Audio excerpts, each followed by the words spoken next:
Hello दोस्तों, RBI जब भी किसी कंपनी पर रेस्ट्रिक्शन लगाती है या बैन लगाती है तो उस कंपनी के बुरे दिन शुरू हो जाते हैं। और इसका सबसे अच्छा जीता जागता एग्जांपल आपको पेटीएम को देखने को मिल रहा है। अगर हम बात करते हैं पेटीएम की, तो पेटीएम पेमेंट बैंक पे जनवरी को जब इसने बैन लगाया, तब इसका जो प्राइस है, स्टॉक प्राइस, उसमें आपका लगभग 60 से 65% का आपको गिरावट देखने को मिला। और अभी तक जो पेटीएम है वो संभल नहीं पाया, एकदम गिरता ही जा रहा है।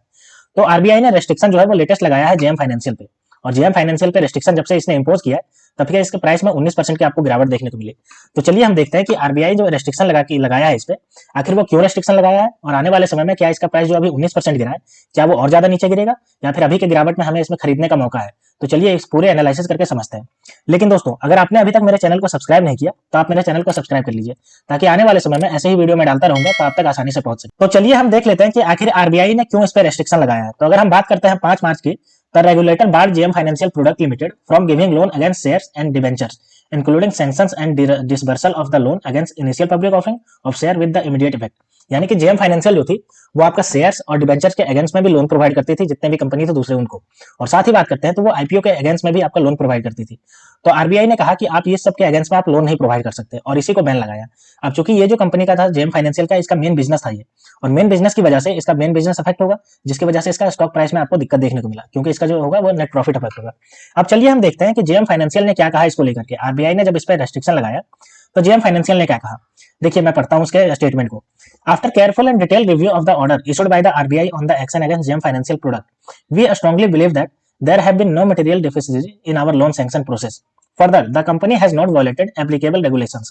We also wish to reaffirm that there have been no governance issues whatsoever, and we conduct all our business and operation affairs in a bona fide manner, said JM Financial in a statement। यानी कि JM financial ने अपने statement में कहा कि जो RBI इसमें ban लगाई है, उससे हमारे बिजनेस पे कोई इफेक्ट नहीं पड़ने वाला है। साथ ही हम जो ये काम करते हैं, यानी कि जो हम शेयर्स के अगेंस्ट, आईपीओ के अगेंस्ट और डिबेंचर के अगेंस्ट जो हम लोन प्रोवाइड करते हैं, वो हम एक लीगल मैनर में प्रोवाइड करते हैं, इलीगल कोई एक्टिविटी नहीं करते हैं। यानी कि आरबीआई का जितना भी रूल्स एंड रेगुलेशन है, सबको फॉलो करते हुए हम ये काम कर रहे हैं। इसलिए हमारे गवर्नेंस में, हमारे आने वाले समय में बिजनेस पे कोई दिक्कत नहीं पड़ने वाला। साथ ही हम जो ये बिजनेस करते हैं, उसका पूरा बोनाफाइड मैनर में इसका बिजनेस करते हैं, यानी कि कोई भी हम ऐसी चीजें नहीं छुपाते हैं जो हम बोनाफाइड में मेंशन नहीं करते हैं।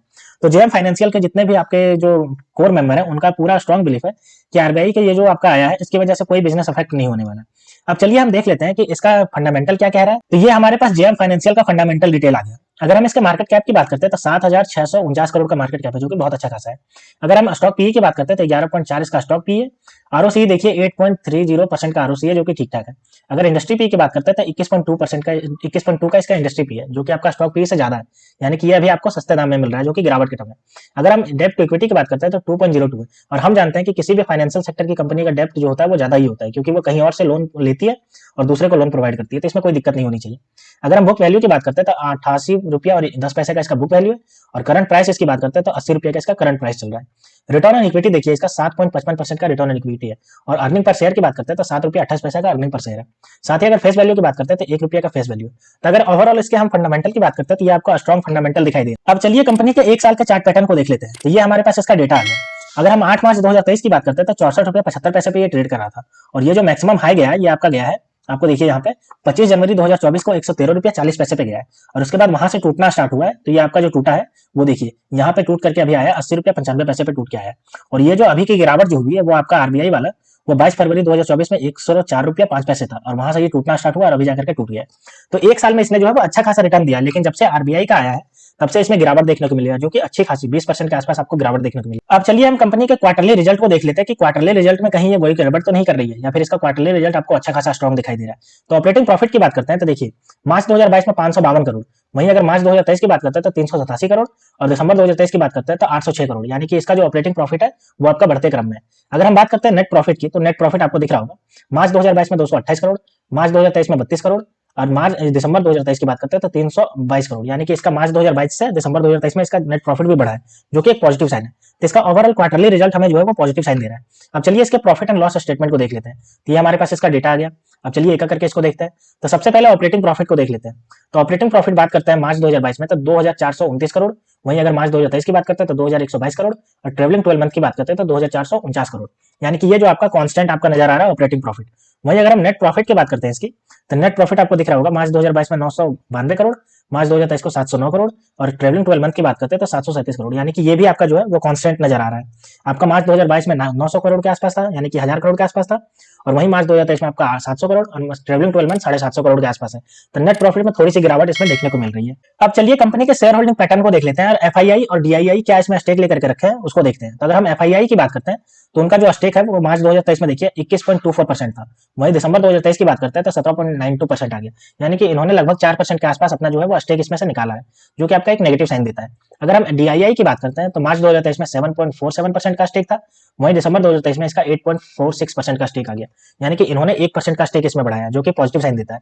तो अगर हम ओवरऑल शेयर पैटर्न की बात करते हैं तो एफआईआई और डीआईआई दोनों जो है वो लगभग मिला करके 25% का स्टेक है इसमें, जो कि एक ओवरऑल पॉजिटिव साइन देता है, क्योंकि अगर ये इसमें अपना स्टेक बनाए हुए हैं तो इसका मतलब है कि ये कंपनी कुछ अच्छा करेगी तभी अपना स्टेक बनाई हुई है। तो अगर हम बात करते हैं ओवरऑल कंक्लूजन की जेएम फाइनेंशियल लिमिटेड के बारे में, तो इसका जो गिरावट है वो आपका आरबीआई के करंट बैन की वजह से गिरावट देखने को मिला है, जो इसने रेस्ट्रिक्शन लगाया कि आप कभी शेयर पे या तो इक्विटी पे या तो आप आईपीओ पे अपना जो है वो आप नहीं दे सकते लोन, जिसकी वजह से इसमें 20% के आसपास गिरावट देखने को मिला है।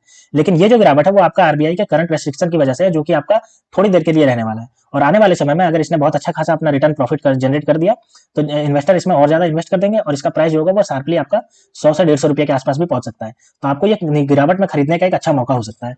अब चलिए अगली न्यूज की बात कर लेते हैं, जो आपका जोमेटो की तरफ से निकल के आया है, और ये निकल के आ रहा है कि इसमें 3112 करोड़ का ब्लॉक डील देखने को मिल रहा है, और ये जो ब्लॉक डील करने वाली है वो आपकी एंड ग्रुप करने वाली है, अपना 3112 करोड़ का शेयर बेचने वाली है, जिसकी वजह से इसका जो प्राइस है वो 4% से डाउन चला गया। अब हम जानते हैं कि जब भी कभी ब्लॉक डील देखने को मिलता है तो उसमें इन्वेस्टरों को कंसर्न जनरेट हो जाता है, और ये होता है कि इसमें ब्लॉक डील देखने को मिल रहा है, इसका मतलब है कि ये कंपनी जो है वो उतना अच्छा परफॉर्म नहीं कर रही, जिसकी वजह से इतना बड़ा आपको सेलिंग देखने को मिल रहा है। और यही रीजन रहता है कि जो इन्वेस्टर होते हैं वो भी लगातार उसमें बेचना स्टार्ट कर देते हैं, जिसकी वजह से जो प्राइस होता है वो शार्पली आपका जो नीचे डाउन चला जाता है। तो इसमें भी यही देखने को मिला। अगर हम बात करते हैं जोमेटो की, तो कुछ दिनों से जोमेटो बहुत अच्छा परफॉर्म कर रही थी, और ऐसा लग रहा था कि जोमेटो में अब जा करके आने वाले समय में आपको मल्टीबैगर रिटर्न देखने को मिल सकता है, लेकिन फिर ये न्यूज निकल के आ जाती है जिसमें आपका 4% का डाउन चला जाता है।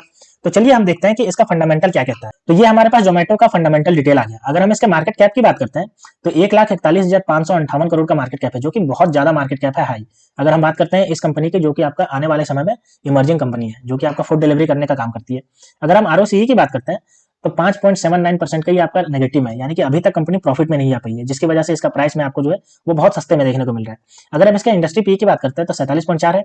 इसका डेप्ट टू इक्विटी की बात करते हैं तो 0.03 है, यानी कि बहुत कम डेप्ट है। बुक वैल्यू देखिए 22 रुपया 9 पैसा। और अगर हम इसका आरओई की बात करते हैं तो -5.91%, यानी कि ये भी नेगेटिव में, जाहिर सी बात है, आखिर कंपनी प्रॉफिट में ही नहीं आ पाई है, जिसकी वजह से ये नेगेटिव चल रहा है। तो अगर हम इसके करंट प्राइस की बात करते हैं तो 160 रुपये का इसका करंट प्राइस चल रहा है। अब चलिए हम देख लेते हैं कि एक साल में इसने रिटर्न कितना दिया है, इसका चार्ट पैटर्न क्या है। तो देखिए आपको एक साल का चार्ट पैटर्न आपको देखिए एकदम स्ट्रेट लाइन में आपका ऊपर की तरफ भागता हुआ नजर आ रहा है, और यही आपका चार्ट पैटर्न की वजह से लोगों को लग रहा था कि अब ये कंपनी बहुत अच्छा परफॉर्म करने वाली है और आने वाले समय में आपको मल्टीबैगर रिटर्न दे सकती है। अगर हम बात करते हैं 8 मार्च 2023 की, तो 54 रुपया 80 पैसे पे ये ट्रेड कर रहा था, और अभी की बात करते हैं तो ये आपका देखिए अभी जो ट्रेड कर रहा है वो 157.70 रुपये पे ट्रेड कर रहा है, और ये मैक्सिमम गया है वो आपका गया है 169.80 रुपये के आसपास ये मैक्सिमम गया, और वहां से ये जो न्यूज निकल गया जिसकी वजह से 4 पॉइंट गिर करके ये नीचे आ गया। ठीक है, तो अब अगर हम जोमेटो के ओवरऑल कंक्लूजन की बात करें तो जोमेटो में अभी इन्वेस्टमेंट करना आपके लिए एक अच्छा अपॉर्चुनिटी हो सकता है, क्योंकि ये जो कंपनी है वो लगातार आपका जो लॉसेस है वो कम करती जा रही है, और आने वाले समय में ये आपको प्रॉफिट में आ सकती है। और हम जानते हैं कि इंडिया इतना बड़ा जो देश है उसमें फूड इंडस्ट्री, जो फूड डिलीवरी इंडस्ट्री है वो बहुत लार्ज स्केल पे बढ़ता जा रहा है। लोग जो है वो ऑर्डर करने पे आपका बढ़ते जा रहे हैं, यानी कि घर से खाना बनाने कम करते जा रहे हैं और ऑर्डर पे खाना जो मंगाते जा रहे हैं, जिसकी वजह से जोमेटो जो होगा वो मोस्ट बेनिफिटेड कंपनी रहने वाली है। तो दोस्तों ये था पूरा जेएम फाइनेंशियल और जोमेटो लिमिटेड के बारे में जो न्यूज निकल के आई, उसका पूरा डिटेल एनालिसिस। तो आप एक बार खुद से एनालाइज करिए, उसके बाद डिसीजन लीजिए कि अभी के गिरावट में इन दोनों में आपको किसमें इन्वेस्ट करना है। तो दोस्तों ऐसे ही वीडियो देखने के लिए आप मेरे चैनल को सब्सक्राइब कर लीजिए। तो मिलते हैं दोस्तों नेक्स्ट वीडियो में, तब तक के लिए स्टे ट्यून्ड, थैंक यू।